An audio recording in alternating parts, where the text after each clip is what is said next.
Okay, so we've all been there, right? You spend ages, ages, creating this perfect business plan.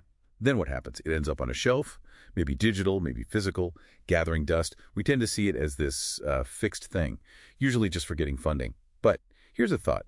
What if that whole traditional view is, well, actually hurting businesses now, especially today? With tech changing so fast, global surprises, customer mood shifting constantly. That's exactly the issue. That old school static plan is becoming obsolete fast. What we need, what businesses really need now is something different, a dynamic business plan. Dynamic, okay. Yeah, think of it like a living document, a guide that's built to evolve. It's not just about planning. It's about building the capability, to anticipate change, react effectively, and maybe even turn it to your advantage. Right. Capitalize on it. So that's our mission for this deep dive then. We're going to unpack why those rigid plans often fail and, most importantly, give you the how-to, how you can build a plan that's genuinely adaptive for your business, your projects, whatever you're working on. So let's get into the nitty-gritty. What happens when you do stick to that static playbook? Well, the downsides are pretty significant, aren't they? You end up missing opportunities because you're just not seeing the trends quick enough. Exactly. And you're left wide open, vulnerable. Totally vulnerable. Yeah. To competitors jumping ahead or some new tech just disrupting everything. And resources. Yeah. Often completely misallocated. You're pouring time and money into strategies that are already out of date. Which inevitably leads to stagnation. You lose that innovative edge, that ability to respond. It's a huge risk. It really is. And the dynamic approach flips this entirely. It's a mindset shift, fundamentally. Yeah. Moving away from a fixed blueprint towards like a continuous agile guide. Agile. That's a key word. Absolutely. Agility is core. It's that ability to move fast, adjust strategies easily when new information pops up. Then there's scenario planning. And this isn't just, what's the worst case? Right, not just doom and gloom planning. No, it's about exploring multiple futures. Best case, worst case, most likely. And preparing responses, sure, but also spotting potential upsides, even in tricky scenarios. It can actually uncover opportunities. And underpinning all of this, data, making decisions based on real-time market info, customer feedback, actual performance metrics, not just gut feelings or old assumptions. That makes sense. So the structure might look similar. On the surface, you still have sections like market analysis, financials. Correct. The sections are familiar. But the approach to each section is totally different. It's fluid.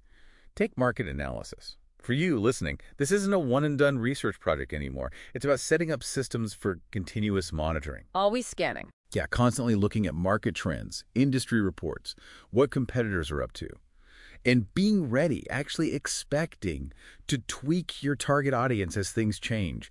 New groups emerge, existing customers behave differently. And that fluidity connects directly to the financial plan. This is critical. Forget fixed budgets set in stone for a year. We're talking living forecasts. Living forecasts. Yes. It means using rolling forecasts. Right. Updating your P&L, your cash flow, your balance sheet regularly. Maybe monthly, maybe quarterly.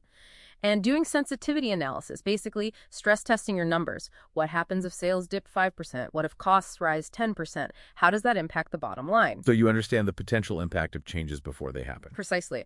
But, having the structure is one thing. The bigger question is, how do you embed this continuous learning, this adaptation into the day-to-day operations? How does it become part of the culture?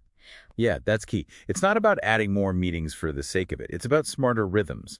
Practically speaking, it means setting up regular review cycles. Think maybe quarterly deep dives on the whole plan. How are we doing against goals? What's changed in the market? And more frequent check-ins, too. Definitely. Monthly check-ins on key metrics are vital. Keep your finger on the pulse. And critically, you need to be actively seeking out customer feedback. Use surveys, talk to people, listen online, understand what they need now, not what they needed 6 months ago, and then act on it. And thankfully, there are tools to help make this less daunting. Frameworks that support this dynamic way of working. The Lean Canvas, for example, is brilliant for this. It's a one-page plan focused on iteration.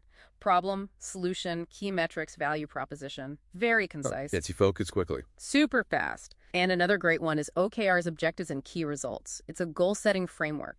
Helps teams define clear, measurable goals, usually on a quarterly cycle. This forces regular review and keeps everyone aligned and accountable. Okay, so wrapping this up, what's the big takeaway for everyone listening?